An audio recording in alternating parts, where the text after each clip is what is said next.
Isang mapagpalang gabi po sa inyong lahat. Tayo po ngayon ay darako po sa pag-aaral at pagbubulay-bulay ng salita ng Diyos. Bago po yun, tayo pong lahat ay manalangin. Dakilang Diyos, marami pong salamat sa gabing ito na punong-puno ang pagpapala at pagsama mo. Marami pong salamat sa pagkakataon ng kapag-aaral ng iyong buhay, banal at makapangyarihan salita. Handa mo po ang aming mga puso't isipan upang patuloy na ang bawat salitang lalabas, Lord, at ipapahayag ay patuloy na magkaroon ng kapangyarihan, maging buhay sa amin. Marami pong salamat, Panginoon, sa iyo namin tinitiwala lahat ng bagay at di po nalilimitahan ang iyong kapangyarihan. Balutan mo kami ng iyong makapangyarihan dugo at patuloy na maganap po ang iyong perpektong kalooban sa aming mga buhay. Ito po ang aming dalangin sa pangalan ni Jesus. Ang lahat ay magsabi ng Amen. Yan. So, ngayon pong gabi, pag-aaralan po natin yung power of unity. Sabi po sa 1 Corinthians chapter 1, verse 10, mga kapatid, ako'y nakikiusap sa inyo sa pangalan ng ating Panginoong Hesukristo. Magkaisa kayo at huwag magkabahabahagi maging sa pagkakaunawa at pagpapasya. Purihin po ang Diyos sa pagkabasa ng kanyang buhay, banal at makapangyarihang salita. Amen. Yan. Kaya po, sa gabi pong ito, kung meron man pong pinakananais ang Diyos sa ating mga buhay, lalo po sa atin ng mga mananampalataya, ayun po ay yung magkaroon po ng pagkakaisa ang bawat isa. God desires for us to be in unity with one another. And unity is not automatic. We must work at it. Di po madali, lalo kung sa iba't ibang lahi nagmula sa iba't ibang lugar, diba? Na pag nagtagpo-tagpo, may kanya-kanyang opinion, may kanya-kanyang pananaw, may kanya-kanya po mga isipin, pero kapag nandun yung kapangyarihan ng Diyos, kaya po tayong mapag-isa. And unity means to be in agreement, harmony, and to have oneness of purpose, sentiment, spirit, and attitude. Di po ganun din kadali magkaroon ng unity kasi ang sabi doon, harmony. Mag-a-agree ka kahit tila parang, hindi ganun yun kadali. Parang mahirap sabihin na a-agree ka sa isang bagay. Diba? Pero kapag united in spirit and in love and in attitude, makukuha po natin na mapagkaisa ang bawat isa. Sabi sa Matthew chapter 18 verse 19, again I say to you that if two of you agree on earth concerning anything that they ask, it will be done for them by my Father in heaven. Kaya din po sa pananalangin, kapag tayo po ay nagkakaisa sa panalangin, sa adhikain, sa motibo ng ating mga puso, hindi po pwedeng hindi ibigay ng Diyos ang inihingi po natin. Kaya po, bakit po ito itinuturo? Gaano po kahalaga ang pagkakaroon ng pagkakaisa? Una, sabi po sa John chapter 17, verse 21, so that the world may believe in Jesus. Sabi po sa Tagalog, sa John chapter 17 verse 21, Ama, maging isa nawa silang lahat, kung paanong ikaw ay nasa akin at ako ay nasa iyo.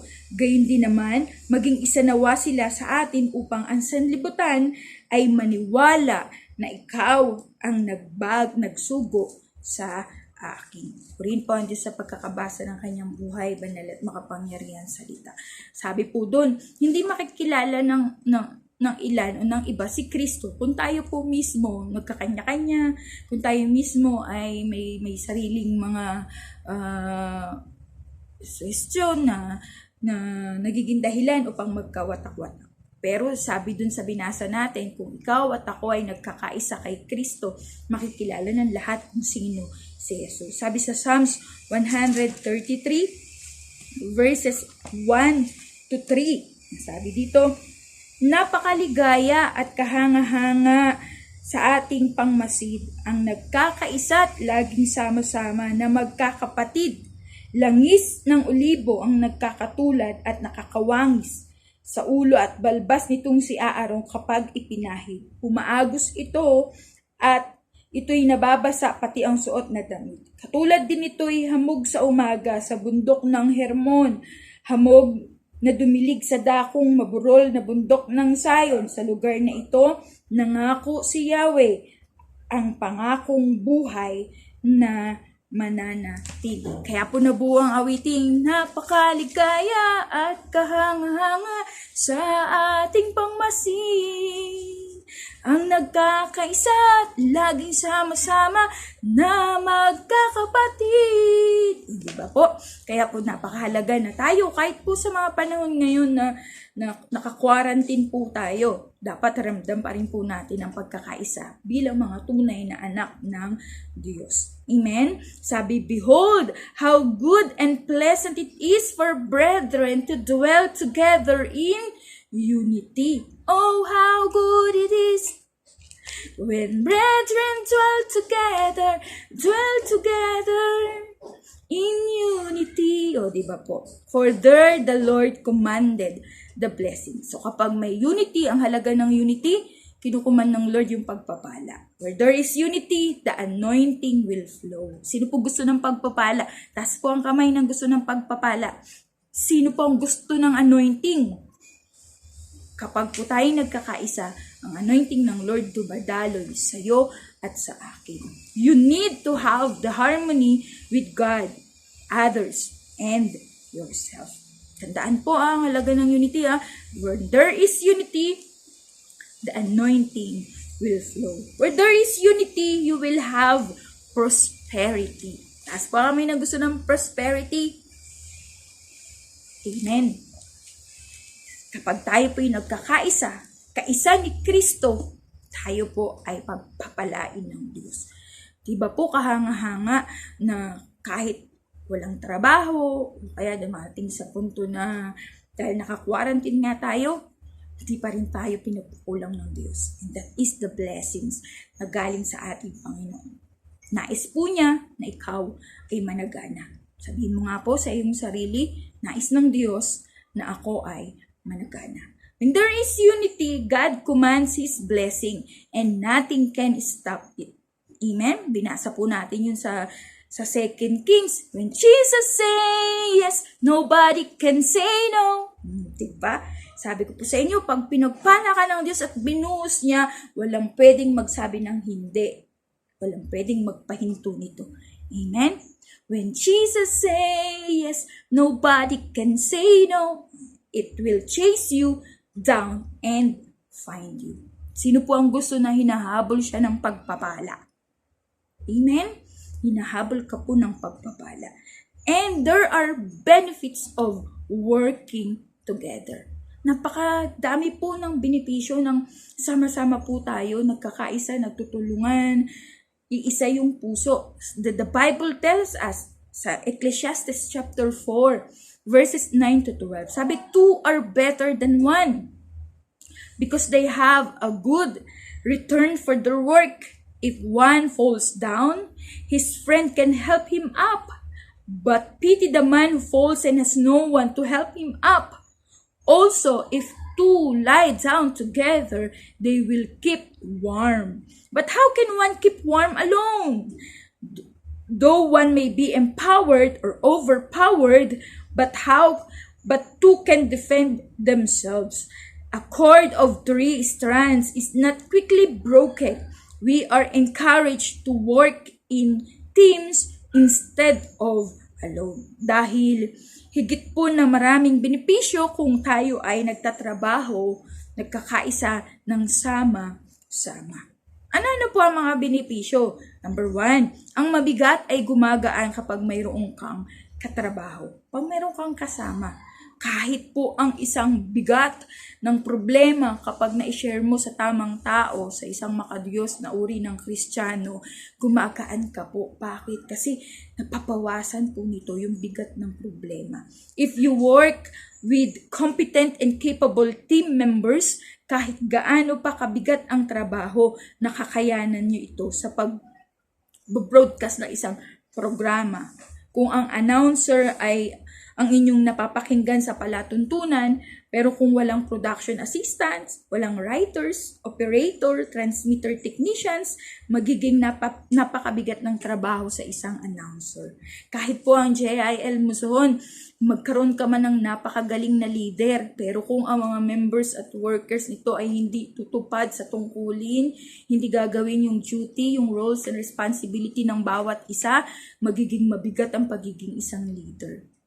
Kaya po, ang JIL Muson pinagpapala ng lubos dahil sa mga anak niya na patuloy ng sumusunod, sumusuporta, nakikiisa sa agenda ng Diyos sa church na ito.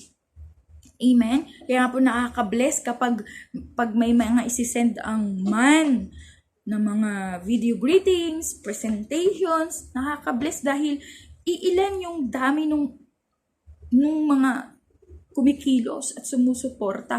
Tuting po na hindi sila nagtatagpo at hindi sila nagkikita-kita, and that is through group chat lamang. Pero makikita po ninyo na pag may ibinabang inuutos sa kanila, ginagawa po nila at sinusunod, kaya naman nagiging mas matagumpay. Ganun din po sa music ministry. Marami pong nagtatanong paano ginagawa yung video. Dahil nagkakaisa, kahit pa husay at galing yung nag-edit nun, kung di naman magpapasa yung mga jam at via, ng mga awitin na kailangang pagsamasamahin, di rin po magiging ganap na matagumpay. Kaya napakahalaga po. At ikaw ay bahagi po nun sa pagkakaisa na yun. Amen? Kaya po napakahalaga na kapag inisip mo, pag pala naging katuwang ako ng isang ministeryo, yung bigat na meron ito gagaan sapagkat kasama ako, kaakibat ako. Kaya purihin po ang Diyos sa inyong mga buhay. Number 2, ang mahirap ay dumadali kung mayroon kang katuwang. Amen? For example, sa school, ang mga kids po ay tinitrain yan to work collaboratively. Bakit po collaboratively? Or collaboratively? Dahil kailangan ang isang bagay ay pagsamasamahin po nila, magkakaisa sila paano gawin ang isang proyekto o isang gawain. Kaya napakahalaga po. Ako po bilang isang teacher, kapag pinapagawa po yung isang bagay sa mga estudyante, in pairs or in group, makikita po ang project nila nagiging mas makakalikha sila ng mga kakaiba. Kasi pinagsama-sama yung mga idea nila. Kaya lalong mas gumaganda at lalong mas nagiging mahusay. Naging mahusay mag-drawing, nagiging mahusay na sumunod, mahusay na gawin kung ano yung pinapagawa sa kanya. Kung gagawin mo lang isang bagay na ikaw lang, abutin ka pa ng medyo matagal. Although, hindi ko po binabaliwala yung paggawa ng sarili o solo. Pero napakalaking bagay po kapag may katuwang o kasama. Lalo po kung team, kung kasama ka sa isang team. Pag may katuwang ka, kahit may kahinaan ka pa, magagawa mo ang dapat mong i-accomplish. Amen. Sa tulong po ng mga kasama mo sa ministry, sa tulong ng bawat isa na magiging katuwang mo, mas mapapadali, mapapagaan, at mas magiging excellent yung paggawa. Amen. Number 3, ang mahal ay nagiging abot kaya kung marami ang nag-aambag.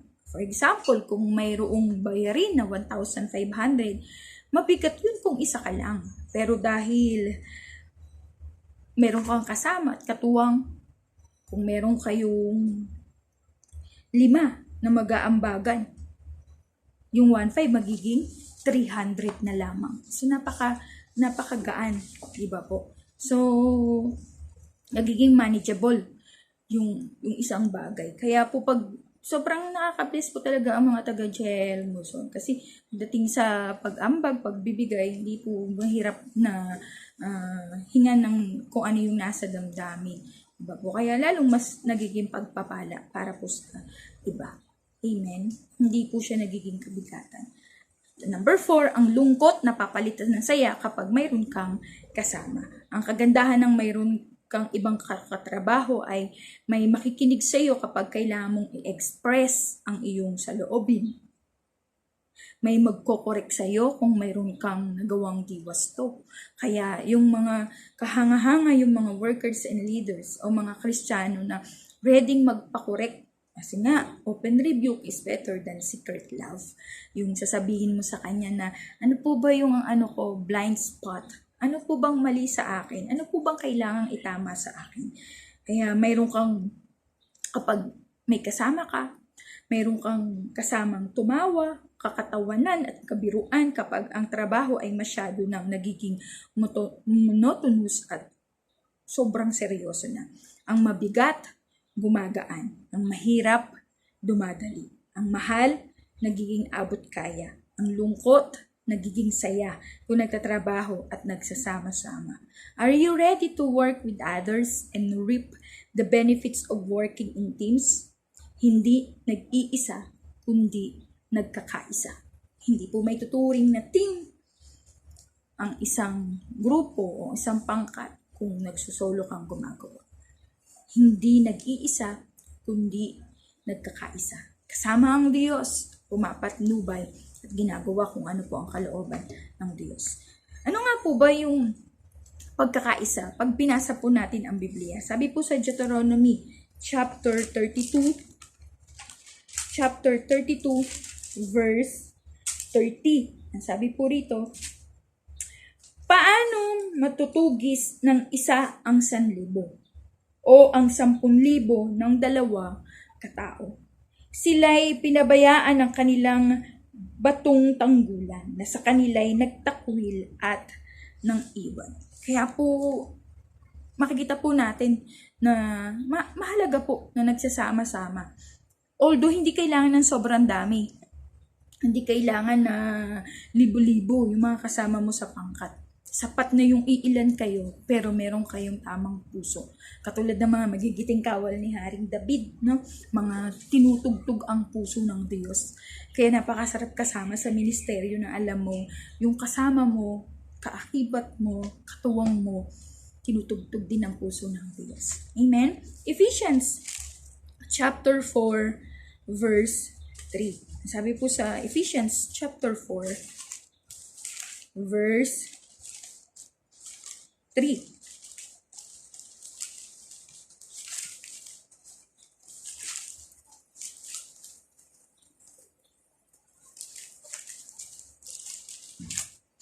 Ephesians chapter 4, verse 3. Sikapin ninyong mapanatili ang pagkakaisang mula sa Espiritu sa pamamagitan ng kapayapaang nagbubuklod sa inyo. Naniniwala po ako na nananampalataya na ang isang grupo o ang isang ministeryo, kapag pinapanahanan ng banal na Espiritu, ang banal na Espiritu ang magbibigay ng pagkakaisa sa grupo na iyon.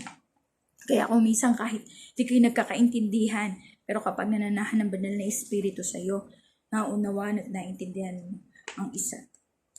Philippians chapter 2, verse 2. Ano po sabi sa Philippians chapter 2, verse 2? Sabi po rito, lubusin ninyo ang aking kagalakan. Magkaroon kayo ng iisang kaisipan. Mabuklod kayo sa iisang pag-ibig at magkaisa kayo sa puso't diwa.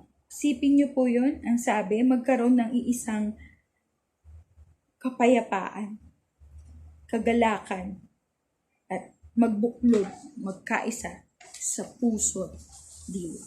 So, pinapaalalahanan po tayo ng Diyos na laging magkaisa, magkaunawaan sa ating sa loob ng pamilya. Kahit pa sabihin pamilya, minsan ay mayroong tampuhan. Minsan dumarating po sa punto na hindi nagkakaunawan at nagkakaintindihan. Pero ang paalala po sa atin ng Diyos, magkaroon po tayo ng kaisang kagalakan, kaisang kapayapaan.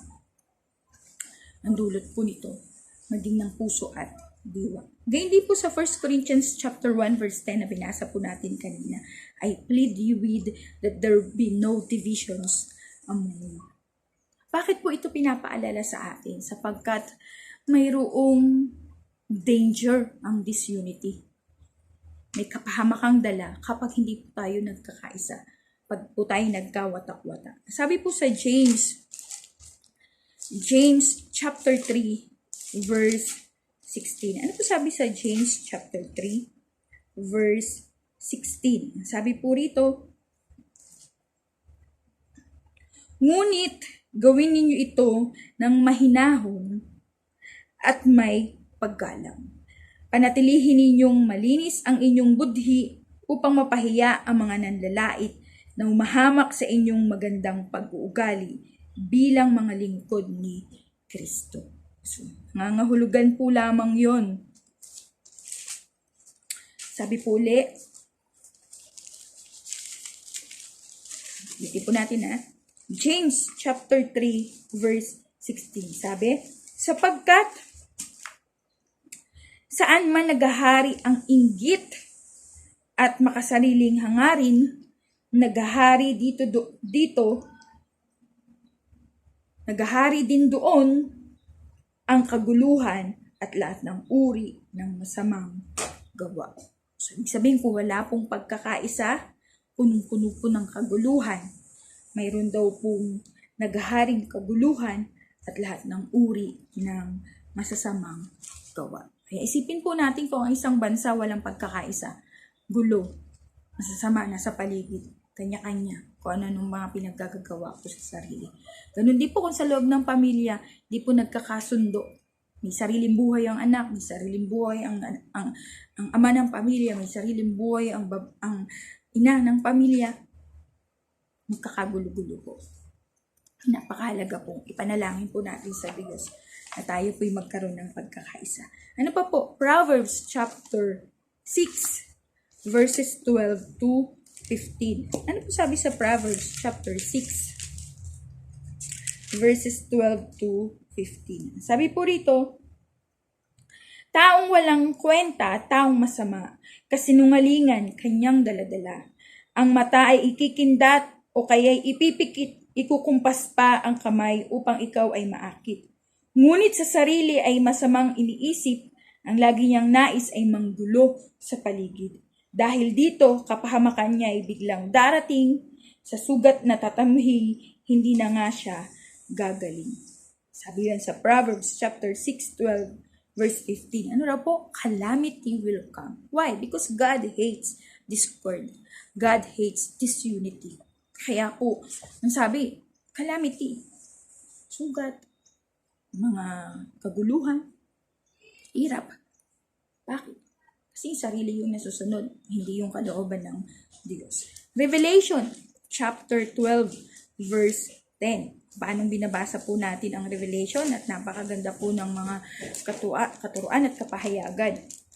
Revelation chapter 12 verse 10. At narinig ko ang isang malakas na tinig mula sa langit na nagsasabi, dumarating na ang pagliligtas ng Diyos. Pinamalas na niya ang kanyang lakas bilang hari. Ipinamalas din ni Kristo ang kanyang kapangyarihan sapagkat itinapon na mula sa langit ang nagpaparatang sa mga kapatid natin araw at gabi sa harapan ng Diyos. Ano po yun? The accuser, which is Satan, the accuser of the brethren will be cast down.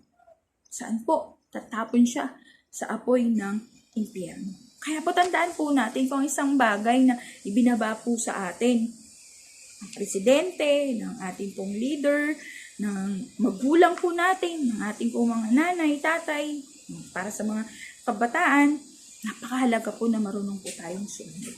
Amen? Sabihin po natin sa sarili, mula ngayon, ako'y susunod sa kalooban ng Diyos. And ano pa po yung danger ng disunity? Romans chapter 16 verse 17. Ano po nakasulat sa Romans chapter 16 verse 17? Basahin po natin. Mga kapatid, nakikiusap ako sa inyo. Mag-iingat kayo sa mga pasimuno ng mga nagkakampi-kampi at sanhi ng pagtalikod. Dahil sa pagsalungat nila sa aral na tinanggap ninyo, iwasan ninyo sila. Kaya mga kapatid, kung meron po sa ating nagsasalita ng negatibo sa ating presidente, pag-pray po natin. Kasi sabi, kung sila yung magpapasimula ng gulo, magpapasimula ng negatibo, cancel na po kaagad natin. Kung may mga magsasalita laban sa ating mga leader, kung may magsasalita laban sa mga nasa pinuno, may kapangyarihan, nasa authority, sa ating mga magulang, huwag po natin silang kakampihan. Bagkos, isipin po natin mabuti kung ang isang bagay ay nagbibigay ng kaluguran at ngiti sa ating Diyos. Kaya po, ang tanong po sa gabing ito, meron po bang area sa buhay po natin na wala po tayong pagkakaisa? O hindi po tayo nakikiisa? Meron po bang area sa buhay po natin na hirap po tayo pagdating sa pagpapasakop, pagdating sa pagsunod? Sabi, how has unity brought prosperity and the commanded blessings? Paano nga po ba? Ano nga po ba ang daladala ng pagkakaisa? Kung bakit po ang daladala po dito sa atin ay kasaganaan at mga pagpapala. Nais mo po ba na magkaroon ng spirit of unity and harmony? Kaya po, sa gabi pong ito, saliksikin po natin yung ating mga puso. Dumating po ba sa punto ng buhay po natin nagreklamo tayo? Dumating po ba tayo sa punto ng isipan natin na umaayaw na sa bawat binibigay po sa atin, sa bawat sinasabi po sa atin, or command, or inuutos? Dumarating po ba sumasagi sa isip natin na nagreklamo na tayo na natin sumunod? Repent. Hingi po natin ng tawad sa Diyos sapagkat alam po ng Diyos na tataros po niya ang ating mga puso, alam niya ang ating mga damdamin. Take a bold step and write and call or visit or pray for people and ask their forgiveness kung dumating po sa punto ng buhay po natin na hindi po tayo nakasunod sa kalooban ng Diyos. Tandaan po natin, napakahalaga po na ang bawat isa ay sama-samang nagkakaisa ayon po sa kalooban ng Diyos. Amen? Nais po ba natin ng pagpapala ng Diyos? Nais po ba natin na mag-flow yung anointing sa ating mga buhay? Nais po ba natin ng prosperity and commanded blessing?